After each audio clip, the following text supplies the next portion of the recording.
Hi, hello, and welcome to another interesting session on electromagnetic field theory and waves. In today's session, we'll discuss the normal incidence at a dielectric conductor interface. So, let's get started. So, if you see in the diagram, here we have two media. One is the dielectric, the second one is a conductor. So, as this is normal incidence, the electromagnetic wave strikes the interface at an angle of 90 degrees or pi by 2. So that's why we call it as normal incidence. So if the wave is striking the boundary interface at an angle of 90 degrees, then we call it as the normal incidence. So the first medium is the dielectric and the second medium is the conductor. Here the wave is progressing along the z-axis. So in the first medium, we have the components of the incident wave and the reflected wave. So whenever the wave strikes the interface, so part of the wave is reflected back and part of the wave is transmitted into the second medium, that is the conductor. So in dielectric, these are the properties: epsilon 1, mu 1, sigma 1 and eta 1. And for the conductor, because it is a second medium, we write it as epsilon 2, mu 2, sigma 2 and eta 2. Here epsilon is the permittivity, mu is the permeability, sigma is the conductivity and eta is the intrinsic impedance of the wave. So here EI and HI are the electric and the magnetic components of the incident wave. Similarly, ER and HR are the electric and magnetic components of the reflected wave, and ET and HT are the electric and magnetic components of the transmitted wave. Now we will consider that the medium 1 is a perfect dielectric. That means it is a lossless dielectric. So in a lossless dielectric, because it is an insulator, there will be zero conductivity. So sigma 1 we can substitute it as 0, and the medium 2, it is a perfect conductor. So in a conductor the conductivity will be maximum, so we can write this as infinity, and the intrinsic impedance in a conductor is equal to 0. So if you see the diagram, in this we have the incident components and the reflected components in medium 1. So the total field in medium 1 is the sum of incident and the reflected components. So we can write it as EI is equal to E1 is equal to EI plus ER. Similarly, the magnetic component also, H1 is equal to HI plus HR. So in the medium 2 we have the transmitted components. So E2 is equal to HT, ET and H2 is equal to HT. So as we already know, there will be no field in a perfect conductor. So if there is no field, then the electrical and magnetic components are equal to zeros. So we can substitute ET equal to 0 and HT equal to 0. So equate E1 and E2. E1 is the sum of EI plus ER is equal to ET, where ET is equal to 0. So from this equation, if you take ER this side, we get EI is equal to minus ER.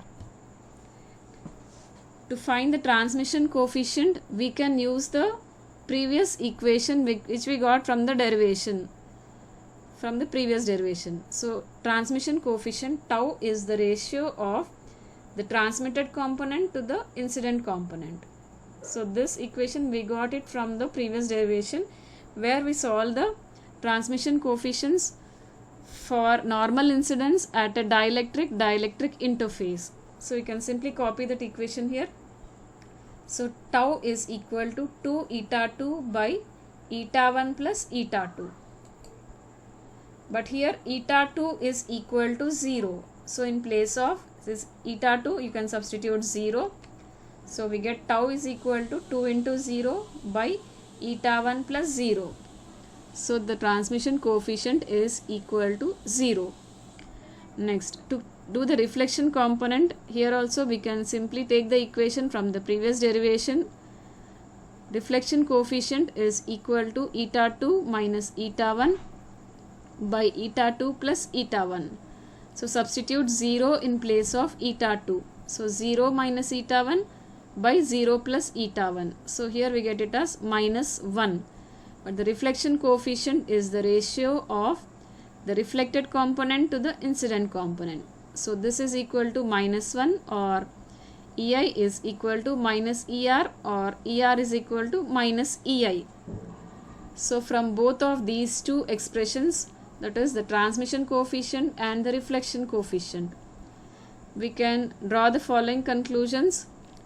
Since the transmission coefficient is equal to 0, it means that there is no transmitted wave in the medium 2.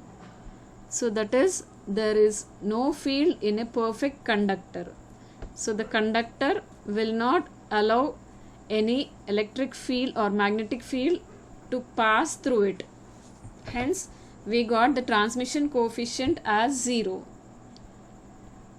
Next, if we see the reflected wave, reflected component, we got it as minus 1. So from this we got EI is equal to minus ER.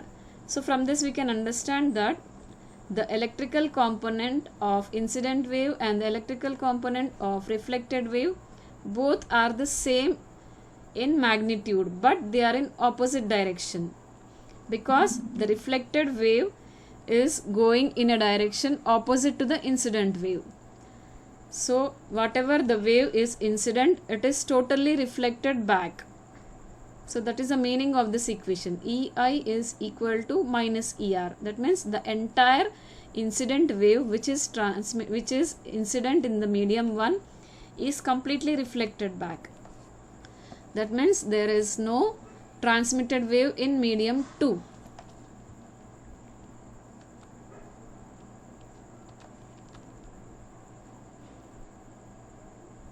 Now whenever the wave incident and the reflected waves are combining, they give rise to standing waves.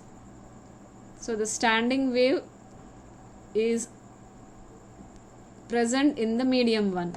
So if we denote the standing wave by E1s, this is the sum of EI and ER.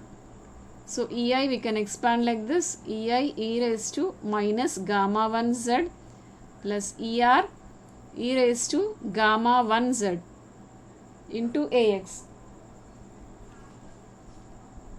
So in place of ER we can substitute minus EI, because EI is equal to minus ER. So in a perfect dielectric there will be no attenuation. So the attenuation constant alpha will be equal to 0.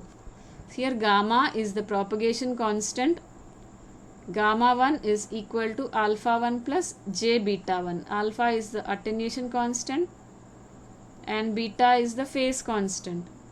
Since alpha 1 is equal to 0, we can substitute gamma 1 is equal to j beta 1. So in place of gamma 1 we can simply write E1s is equal to EI e raised to minus j beta 1 into Z minus EI into e raised to j beta 1 Z into AX, because AX is the direction of the electric field. So along x-axis the electrical component is present, so just put AX, which is the unit vector along the x-axis. So these are the equations and the relations for normal incidence at a dielectric conductor interface. Thank you.